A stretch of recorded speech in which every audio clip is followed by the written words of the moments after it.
Good afternoon, everybody. I want to thank you all for joining us today for our webinar on preventing ID theft and fraud. My name is Peter Mullen, and I'm one of the counselors and presenters from American Consumer Credit Counseling. I have been here for about 3 years, but within financial services for about over 3 decades now. So I think I have some experience and hopefully some ideas to offer for today. Our organization is a nonprofit that provides credit and housing counseling, debt management, community education like we're doing today.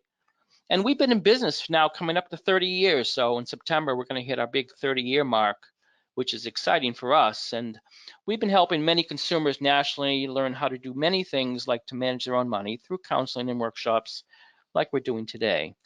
So let me just tell you a bit of housekeeping rules to get us started, that you're in a listen only mode for now, but I definitely want your participation where we can get it.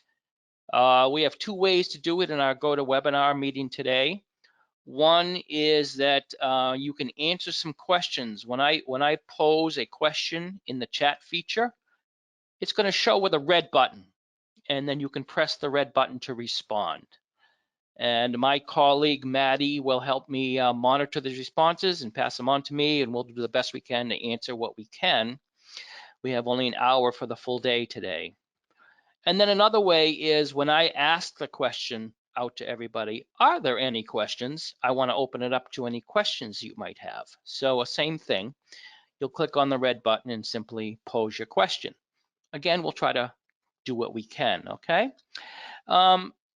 After our webinar today, you will receive a follow-up email this afternoon, which is going to include a copy of this PowerPoint deck, a handout that we have, Preventing ID Theft and Fraud, which supports everything we're saying today, a link to our evaluation, our webinar, and an evaluation, which we will hopefully gain from you and will help us really to be able to change and improve what we're doing on this regular basis. The greatest payback that I guess I could get as we go through this today is the actions that you take as a result of some of the things we have.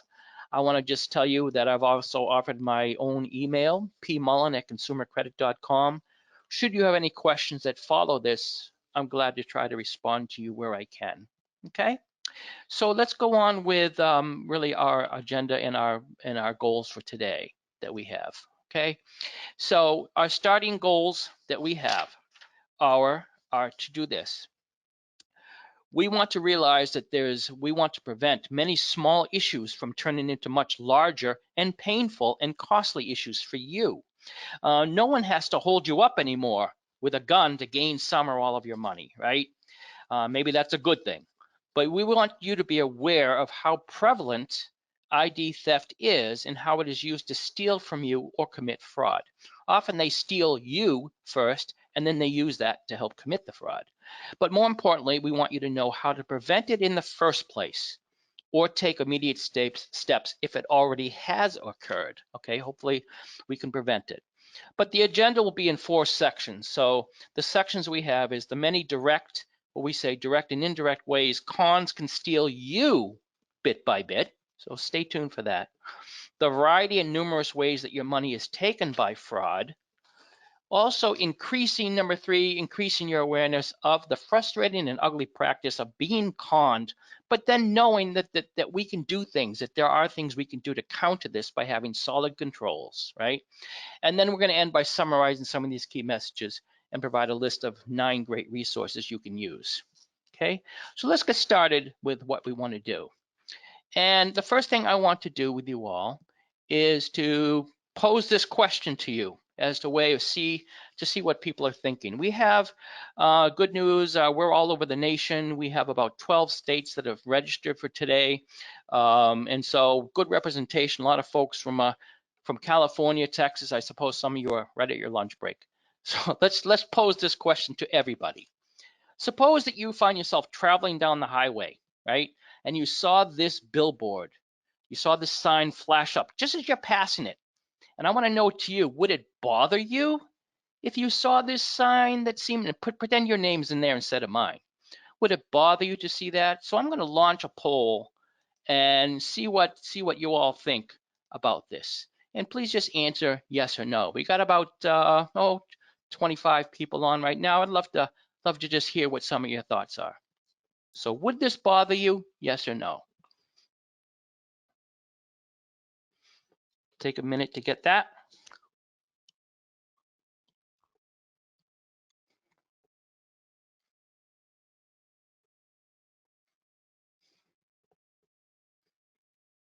Okay, about 74% have voted. Give another couple seconds.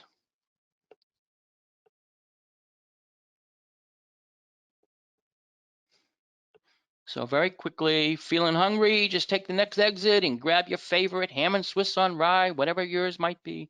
With a Coke, stop at Jim's joint, press pound to pay. Okay, we got a lot of people voting. Let's just see what it shows right now. Okay, let's pull this up. Whoop. All right, what happened right there? Okay, let's close the poll and then let's show the poll. Share the poll. There we go. All right. Should be coming up right now. Okay. Okay, so the poll has come back. We have about almost 80% that said yes, it would bother, 20% that would say no. So here's why I bring this up to everybody as a way of starting. This is an interesting point that kind of comes through everything we talk about in this whole idea of identity theft. Some people like the fact that things can be convenient for them. And convenience means things could be personalized. Isn't that great? You know, I go right by this sign and it knows exactly what I want. Press pound to pay. Everything's so simple and so great. You think of even like when you go on Amazon, right? Or things like that. You bought a chair once. And isn't it funny how all these chair ads show up for you over the next week or so? Isn't that amazing? And even rugs to go with it. You know, that can be great. But here's the other side of it that I want us to be aware of today. And that is, the key message here is that convenience can lead to being conned and manipulated. Sometimes the information that people gather from us can be used as a way to compromise us. And so that's kind of the thought I want you to think about as we go through this particular session today. So let me close off this poll here. And then I'm going to go on with our session. So let's go next. Stealing you bit by bit sounds kind of awesome, but here's what I want us to think about. And that's the idea that 11 ways that cons, and I'm going to use cons as my general statement about anyone that's trying to steal stuff off of us. 11 ways cons can get to know you, and as a result, begin to find ways to get information from you, and so on. So let's just talk about some of these. It's going to be kind of a funky way for you to see it. So consider some of these ideas, 11 ideas. So Facebook or LinkedIn. Innocently, you might be revealing in your Facebook and LinkedIn family names, pet names, personal and business connections that you have, right? So later on, well, what does that matter? Well, that might be the basis of some of your passwords or some of your secret challenge questions that you have. Email phishing. When someone actually goes ahead and sends you emails and begins to bait you with certain information, can encourage you to take the bait and provide information back to them. Oh, they're saying, oh, we represent the government and we're going to help you deal with COVID scams, or we're going to help get your taxes back for you earlier in the next month or so. You respond to that, and sometimes those are things that are just gaining information from you. What else? There's lots of ways, unfortunately. Dumpster diving. Yes, old-fashioned dumpster diving for some people, very ambitious folks. they may go ahead and jump right in, get messy and smelly, but hey, it's another way for them to get information from you potentially. They dig in, find some social security info, find reporting info, maybe find some old statements that you have in there from your bills, banking statements. Okay, they collect that too. So yeah, another piece of the pie here, another piece of information. What else? Maybe they hack your phone. Aren't our phones right now so important to us, so critical to us? We keep so much stuff in our phones, and even things like our date of birth, dates of other people's birthdays, or dates of certain anniversaries. These things are often sitting in our phones, family names, right?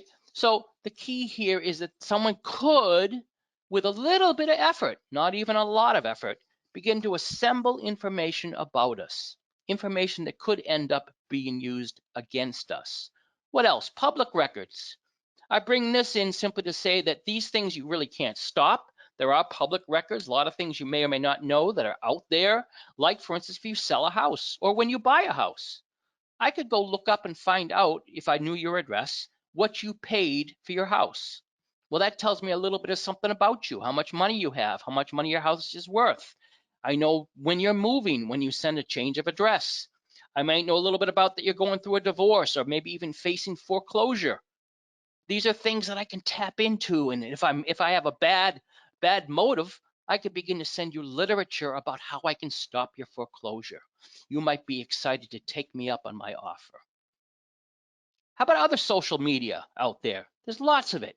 Twitter accounts, many others, some I've already mentioned, where you share family events, right? You want people to know about what you're doing. But what could somebody do if they, again, had kind of bad intentions on their minds, right? They could know where you are. They could know who's in your family. Even obituaries, which I come to find out, I had a friend who passed away 4 years ago, and my name and my wife's name were cited in that obituary. And anytime that, that we bring up that person's name, you Google it, you'll find our names connected with it. But maiden names is the thing that I'm talking about. How many folks use that as a secret type of way to do a challenge question? It wouldn't take an awful lot for me to put those pieces of the puzzle together. Stealing mail. This is the old-fashioned way, maybe the old-fashioned way again of just getting to your mailbox, to finding ways to even take one piece out. They could open up your mail, find out certain offers, credit card offers, and fill them out. Maybe they find new cards that you have and then use them in your place. Possibly you have a PIN number that came in because you received a card a week ago. Who knows? It could be a little bit of a crapshoot what I get, but stealing mail with everything else could be very helpful for me if I'm a thief. How about malware? Malware is one of the many softwares that are out there that sometimes, again, you receive an email or you receive something that entices you to click on something, to click on a nice attachment because this is something really great. You really want to see it. So when you click it on, little do you know, that could launch a virus. The virus could be any number of things, ways to get into your accounts, ways to get more information from you, maybe even create a contact list out of your list of the 50 people you know. Now maybe I, as the bad person, could be sending emails from the virtual you to them and con them out of money. So there's no end to the ways that, some of this can build. So security, credit, cards, health, and other insurance cards are often found in people's wallets or their purses, right? So in addition to some of the online ways that people can steal bits of us and begin to form a virtual us, there's even physical things, right? I know that my father-in-law used to always have this really bulging wallet. It was so thick he had like 2 rubber bands around it, right, to keep it all together, and it's so thick. But inside of it was his social security number, right? He was almost 89 years old, and there it is from 1927. There it was, but it was still there. And once you get a hold of that, and this is one of the things that you begin to learn in this business, if someone gets your social, your address, your date of birth, and your name, there's lots of things you can do with that. We'll talk about some of those a little bit later. How about personal habits? Yeah, the thieves and the cons out there know no end to how they want to steal money from us, even to the point of messing around with dating sites. One of the things that happened during this COVID year was a lot of folks were very, very lonely, admittedly, right? So even dating sites can be a way to get information from us. And when they do that, who knows what they can get? More information about our family, maybe where we live, certain information you wouldn't normally find anywhere else. So even romance can be a way to help get information about you. And I'm sad to say that many, many people over the age of 60 are in fact targeted by this more than most and often fall victim to it, probably because they probably trust people more as a general rule. And then finally, I just want to mention here kind of an overall one for us all to know. And this kind of fulfills our man here, or our virtual person here, is that poor passwords.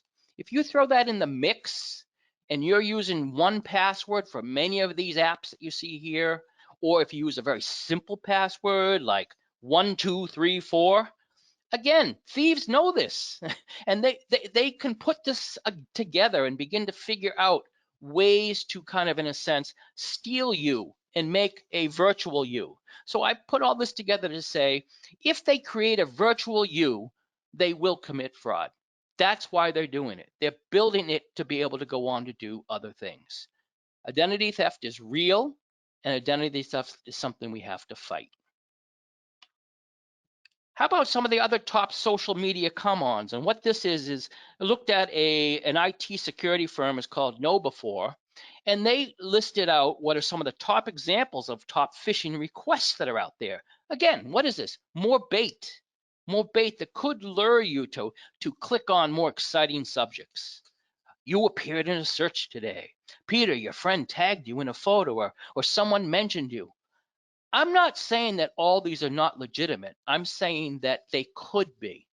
And any ways that people can leverage these things to gain more information are different ways that someone can create a virtual you, and with a virtual you begin to do other things.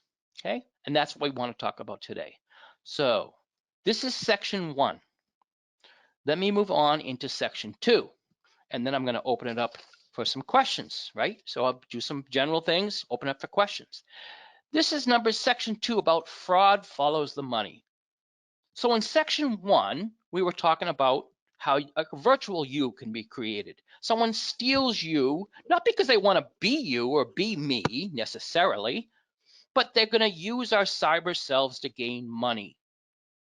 And by doing that, either using the virtual self or the real self, there's ways for them to scam us or get more money. So the bottom line thinking here for all of us is kind of common sense.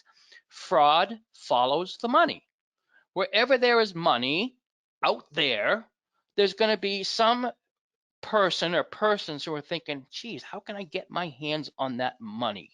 So let me just highlight what I'm going to do is there's 20 items here. The bad news is there's really hundreds, but I'm going to just mention a couple of these to kind of prime the pump. And then I'm going to open it for questions. I'm going to send a note to you all that if you have any questions, you can respond. So let me just talk about a few of these. They may spur some thoughts for you. Maybe you've experienced them, but this is on the scammers to-do list. You know, most of us wake up in the morning, we say, well, we got to take the car or the bus to go to work. Some of these folks can be sitting in their basement and working out ways to get money from us. They're not holding us up with a gun anymore. They're finding ways to con us. So let me pick on a few.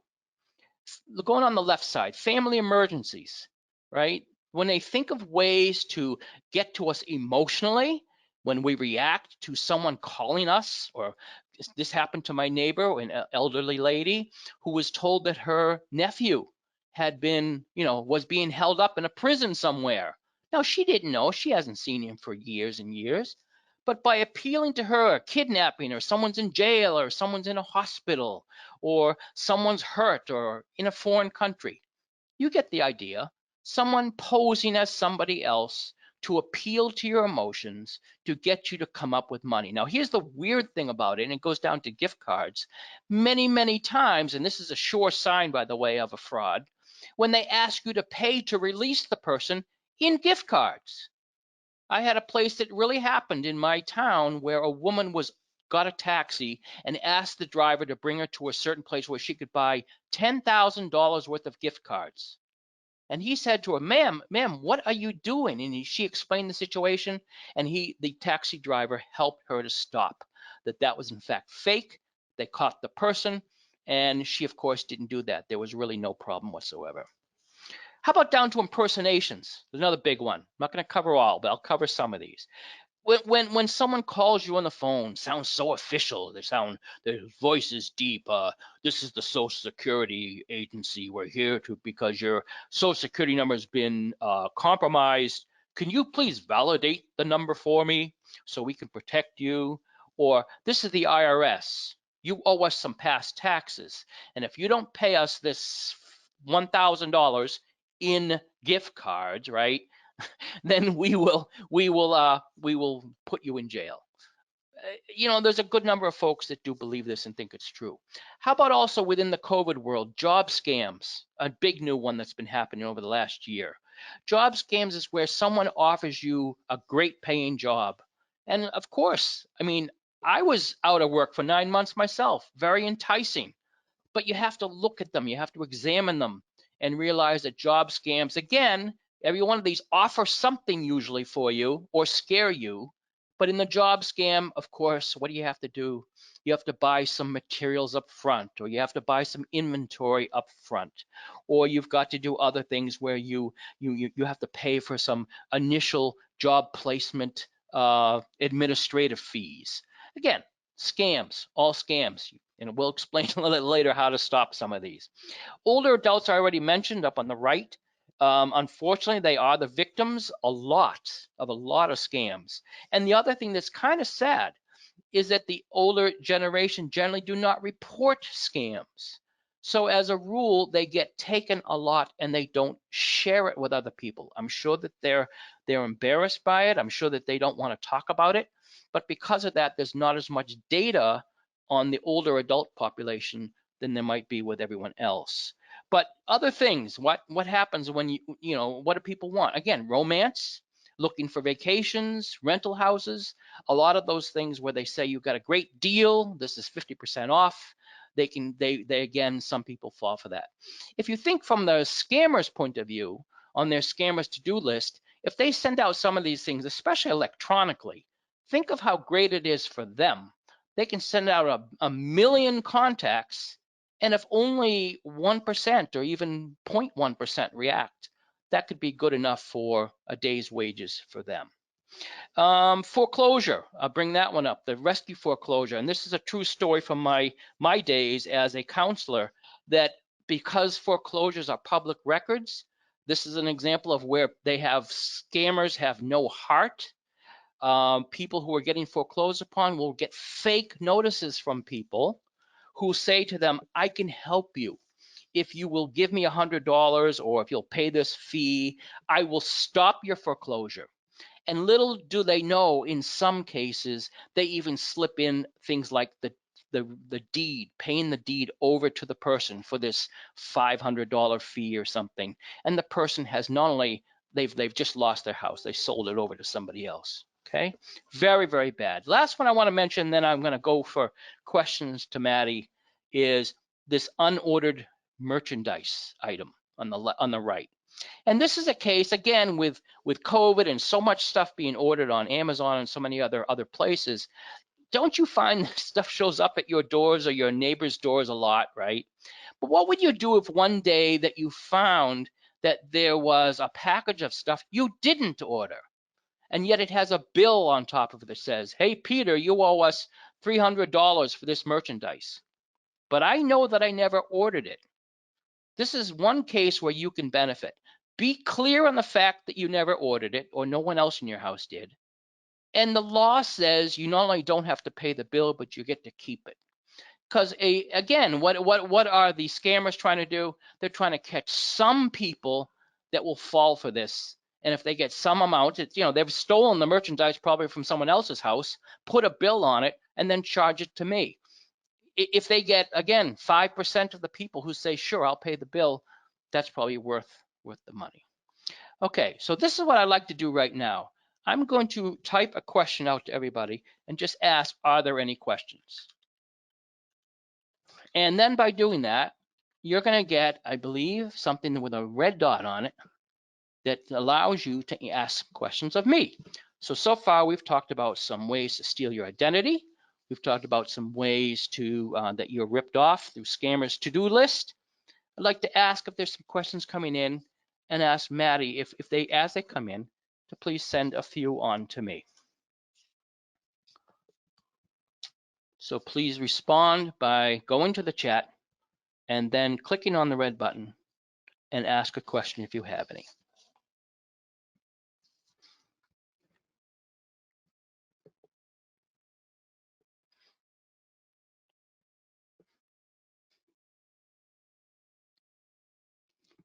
Maddie, any questions coming through at this point?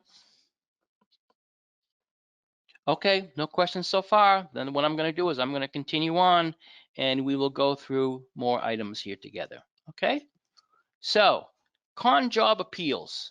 For me, this is thinking about, again, what we are all dealing with identity theft and cons.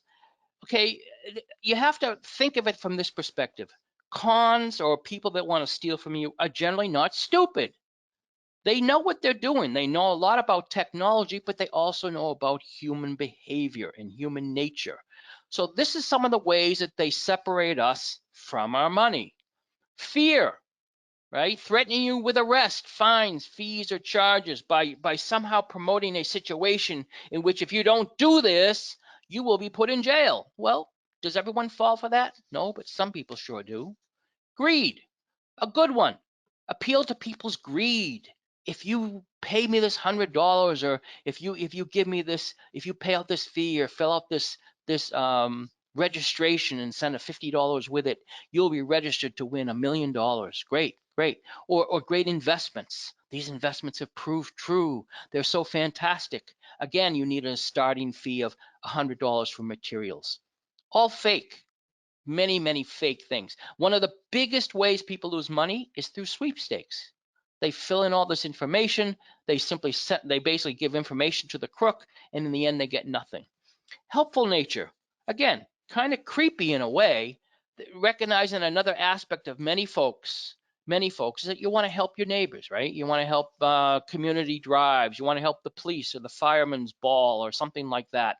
So again, you'll get a lot of fake ways that they try to entice people to give to those. My message here, again, I hope is understood. I'm not saying all things are bad. I'm saying that some of them are, and these are all going to be or can be misused. We'll talk about ways to help figure it out a little bit later. Lack of awareness. Maybe you're not really sure how the COVID funds are being distributed, or the stimulus checks are being sent out. By not knowing that, someone can help you out, that's in quotes, and then come over to you and help you through, this is where you send, this is how you get your money, or all you need to do is, again, give us this information, we'll send you money. I found out with this is hard to believe, but it's true. There was folks selling $300 COVID kits. For $300, you could get the medicine you need to cure you from COVID and make sure you'll never, ever get COVID. They sold a lot of kits. Resolve your problems, helping to build fear in you and then helping you to fix the fear. Fantastic. We will eliminate your debt, your credit card debt, your student loan debt. We'll fix your credit repair. You have a 600 score, we will bring your score up. We will make your credit score go up. Or the foreclosure item I've mentioned before. Again, could all be fake. You have to look into it. And then finally, I have here respect for authority, which in a lot of folks is, you have to admit, when someone sounds official, they send an official email. When they sound so good on the phone, a lot of people react to that. So we just got to find ways to really push back on all of these. In a sense, we have to have a little bit of doubt and find ways for us to push back. And that's what I really want to cover in this next section. But first, I would just say, as a general rule, when you have these kind of things, basically you just want to think a little bit and put up what I call your warning antenna. And that's what comes here with what I call the 8 warning signs. The ways we start to fight back, is by just being cautious. And this is the starting point. I call it our warning antenna, which is really your common sense, your gut, and that can stop a lot of fraud from the beginning. Let's talk about what some of those are. And I know this from being a counselor and being in financial services. When you hear things that come on the phone or an email that says, this is only good for today, you must respond by 5 o'clock or else, that's a good sign that it's probably a fraud. When you see someone demanding money up front, as a general rule, I can't say it 100% of the time, upfront processing fees without having given you any service yet is generally a fraud. Most legitimate companies do a service for you and then start to charge you money as they prove that they are in fact doing something for you. Guarantees to fix the problem, okay? No one can really guarantee. They're kind of overreaching when they say that. Little warning sign ought to go up in your head. Can they really guarantee? The next ones, the next two together, tell you not to consult others or not to read the small print. It's our secret. That's a little suspicious to me. It's just between us. I'm giving just you, Peter, this one deal today, nobody else, okay? Sounds too good to be true. Pushy, desperate, emotional appeals. When they're starting to appeal to you in an emotional way, that's not professional. If they're desperate, maybe they're trying to reach their quota today. Not good. I've worked a lot with people with home buying, first-time home buying, and other contracts. If you ever see anything for a car or a house or anything which they give you either no paperwork or they will fill it out for you, or if they have blanks in it, that's never a good sign. Never sign a document in which there's some blanks left open. Like typically on documents for buying a house or putting down the down payment on a house, there's lots of conditions. If they don't have them X'd out or blocked out, don't sign it.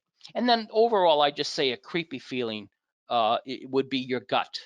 And so I end this section by simply saying that really when you, if you have these things, wait. A good way to deal with all of this is wait. Do some more research. Ask some questions. If you have any of them and if they're legit, they always will allow you to do some of your research and check them.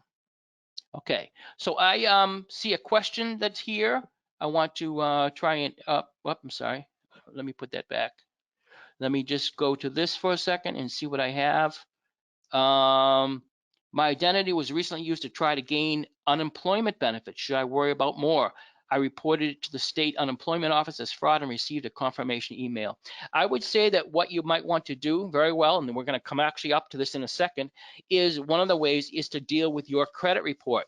Put what's called a fraud alert or freeze your credit reports, because if that person knows your identity and has information about you to get your benefits, chances are they may be looking to or trying to rip you off in other ways.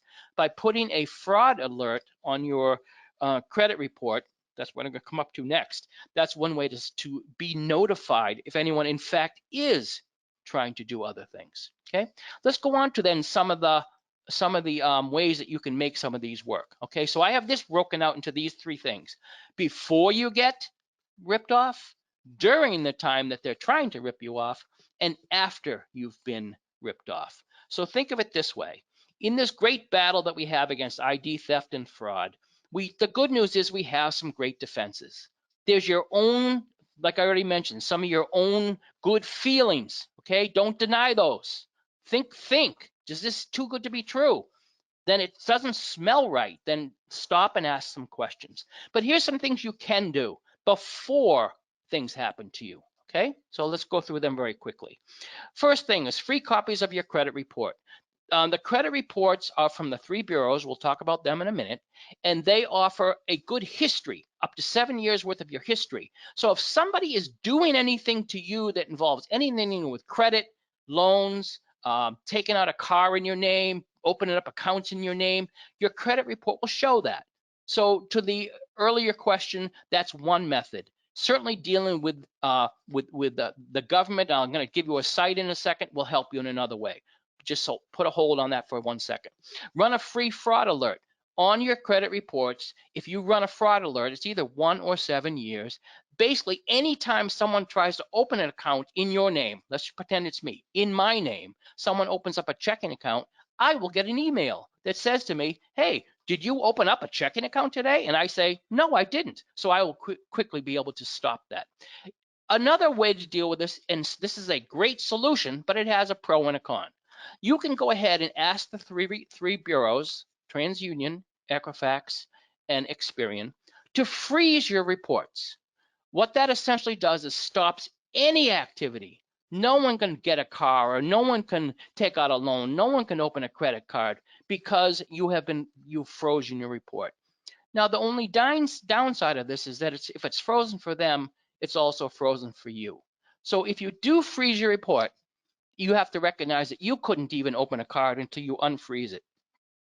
Good news is it's relatively simple to do nowadays. Used to take 3 days. Now I think it's pretty instant. Keep your virus software up to date. Pretty obvious on both your laptop and your phone. Let's not forget our dumpster diver friends. So you have to use a shredder for all your past bills and documents and cards. Just don't give them more paper. We're not a paperless society. The fact is that we have lots of things out there that can, in combination, which is what the earlier point was, in combination with other documents or virtual info, can begin to build a virtual you and then do bad stuff. Save passwords in password vaults. This is kind of a relatively new thing that I think Google has. I know there's some others out there, other vendors, and I'm not advocating anyone in particular. I'll just tell you there's things like Dashlane, 1Password, LastPath, in which you can have all these passwords, because it gets confusing, right? To have all these passwords, have it in this vault, and I would entice you to please look into it if you're interested. And then you have to have one master password, though, that you better keep secret and keep private, and it better be long and convoluted. But that one you may want to write down in some secret special place, because that's the key to the whole set of your passwords. And then this last one, which is kind of interesting, I like, which is try to get away from using words in passwords. Sounds crazy, right? Words are hackable. Why the words? Because remember back when we talked about the virtual self, what words do people use? They use their names of their kids, names of their dog, names of their mother. They use the dates from people's anniversaries or birthdays. These things are discoverable. Use things like this, and this is just a suggestion I have. And so use something that's meaningful to you. So let me give you one example of how you might do that. In LinkedIn is something a lot of people have, right? What if you thought of the word Lincoln, like Abraham Lincoln? And then for you, what's something he said that means that you remember, like 7 years ago. And Lincoln is also on a $5 bill. So how's this for an idea? 7 years ago, use the first initials.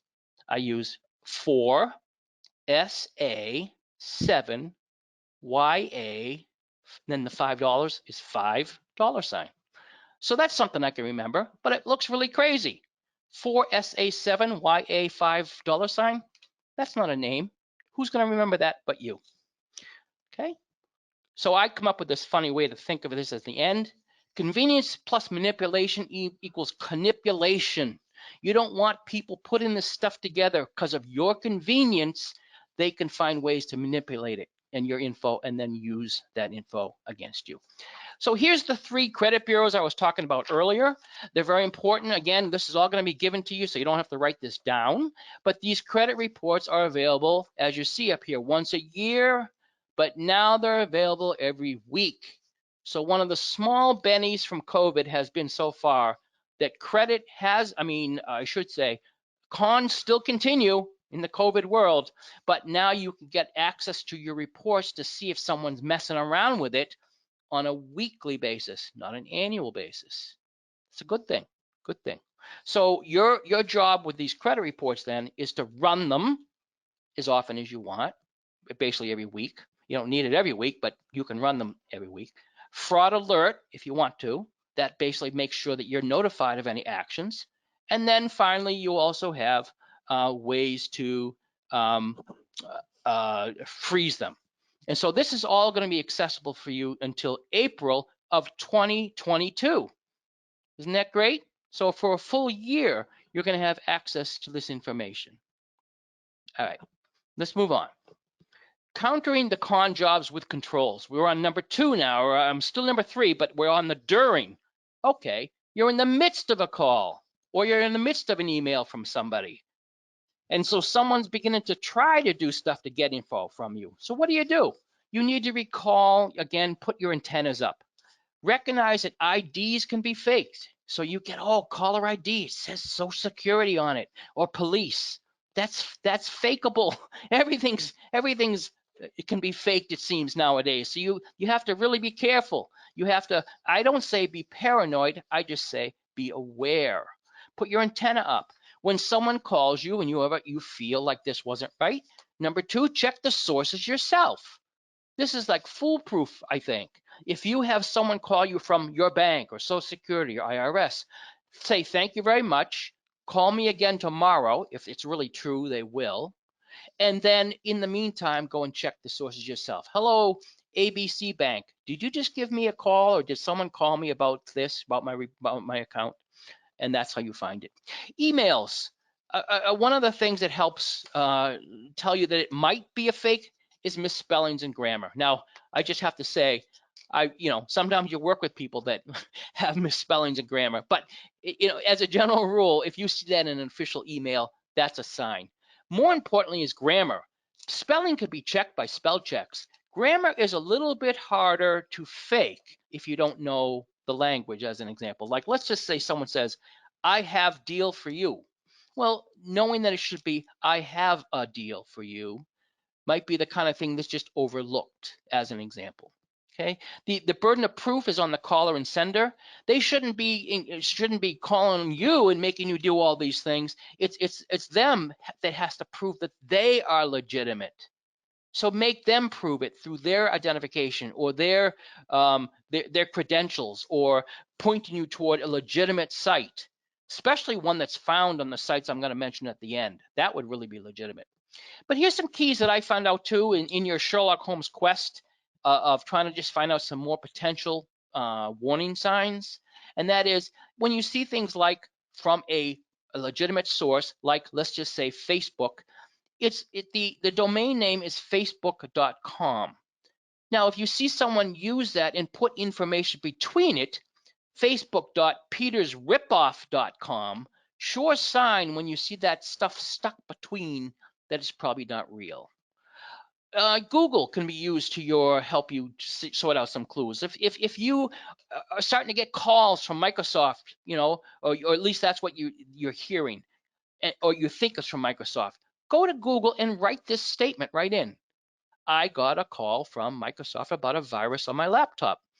Just by writing that in, it spurs off a lot of information from if other people are facing this fake call, if it's real, if Microsoft knows about it, they will certainly respond, and you'll get a lot of activity back from that one thing. And then finally, this last one I like, which is simply to go and put Google the name, put the name out there. And this is what it will look like. If I put the name out there, and I'm from the Boston area, so let's just say I put in Clean Choice Energy Boston as an example. Then you will start to see right out there immediately all the things that come from that source. You might call that the official pages or what they say. But right behind it will be many, many other comments from people that once again could be an indicator that something's amiss, something doesn't smell right. All right, let's go to our last section.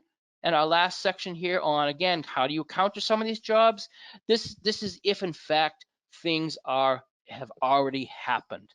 Hopefully through identity theft and dealing with fraud, hopefully you have put in some of the controls that we talked about up front. But if you haven't, the good news again here is this.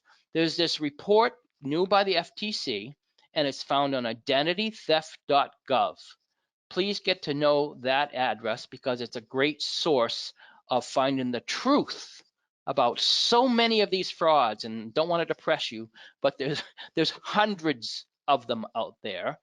But what they can do is you can create an FTC ID theft report, fill it out if you got ripped off, and I suggest this to the caller from earlier, and they will help you. And there's a second part, this thing they call the personal recovery plan. So not only will they help you with that report, but they will actually try to tailor the responses, help guide you through the reports to help you fill out the right documents, even to the point, which I find fantastic, of providing you pre-filled in letters and forms, which you pretty much have to just, sign it or fill it out and fill out the few things that you have to fill out and ship it right off to either the credit companies or the credit bureaus.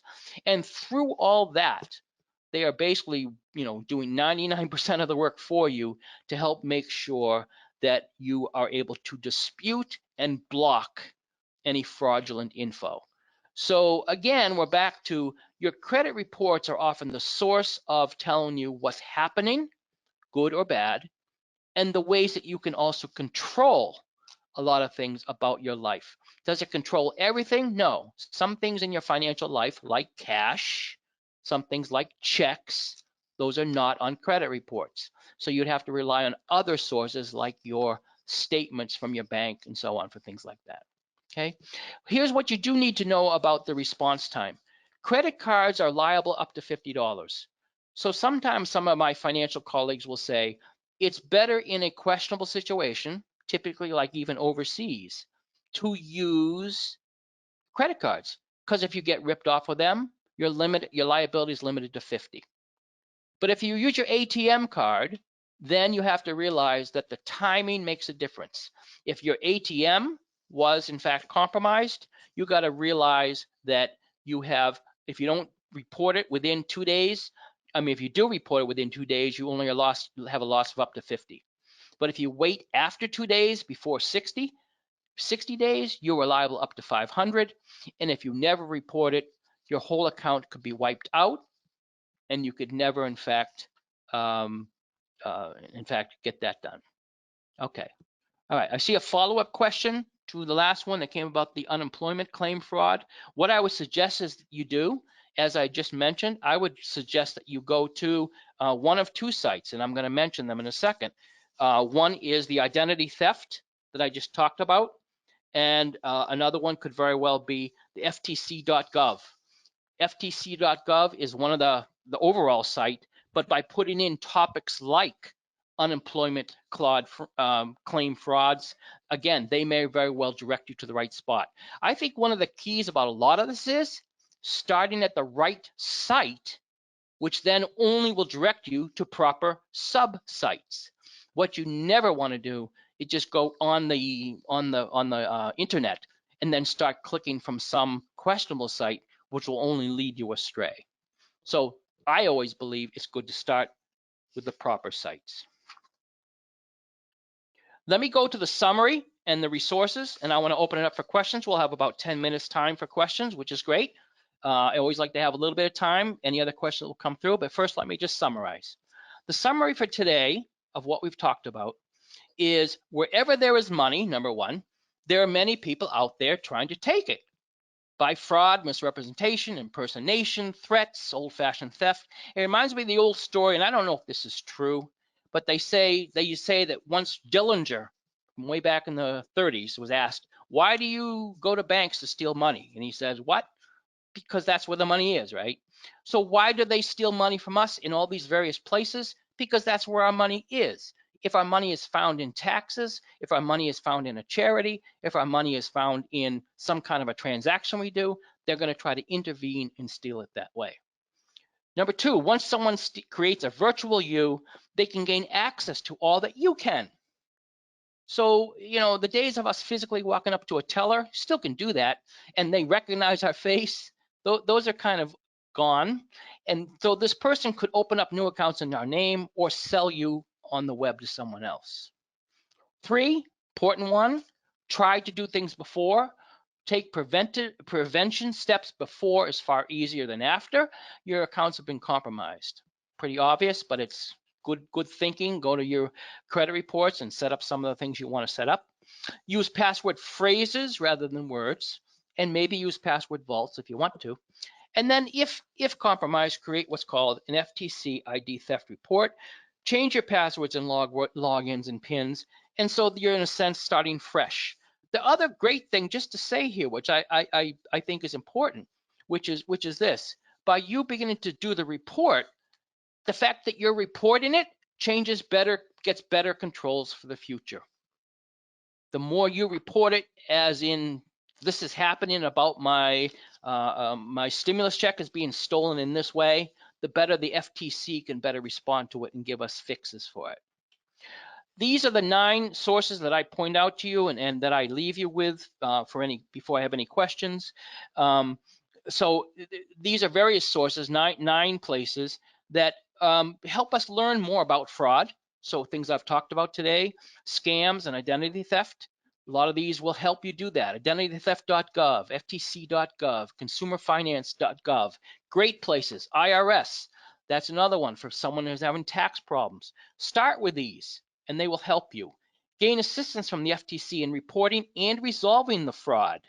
Okay, and the last thing I would say about this too, and this is what's happening more and more.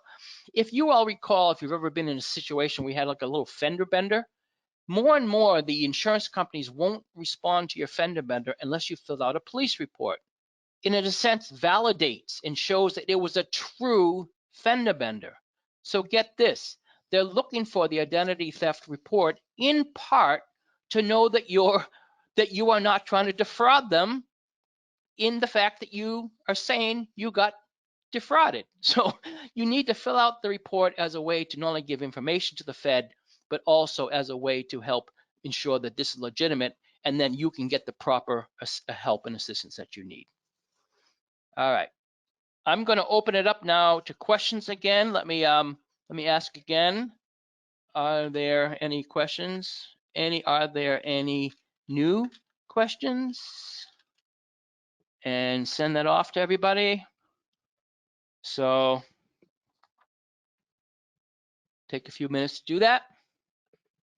Love to see if anything came to you in terms of we're dealing with lots of issues here, a lot to drill down on, and hopefully we gave this good service to think about not only what you might face, but some good ideas on how to prevent or deal with it after the fact. So again, let me hang for a minute, see if any questions are coming in.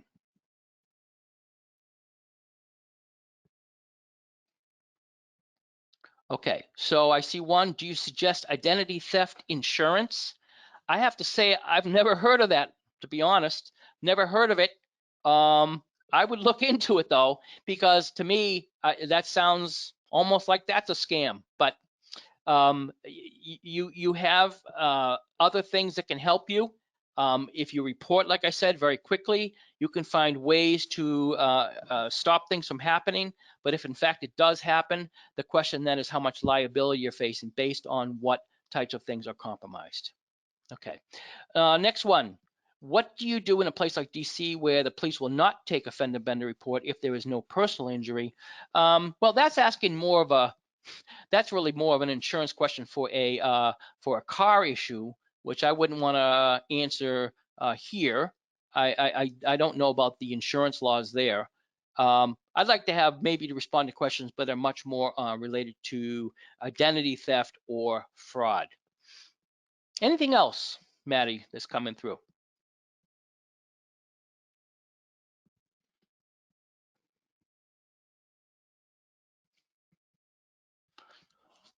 All right. Then if nothing else is coming through at this point, let me go to just finally the end here and say to everybody, I thank you so much for attending our session today. Our session has again been about guarding against identity theft and fraud. Very, very important information. I hope that also you remember my email. If your question didn't get answered, my address is pmullen@consumercredit.com for anything that we've covered today.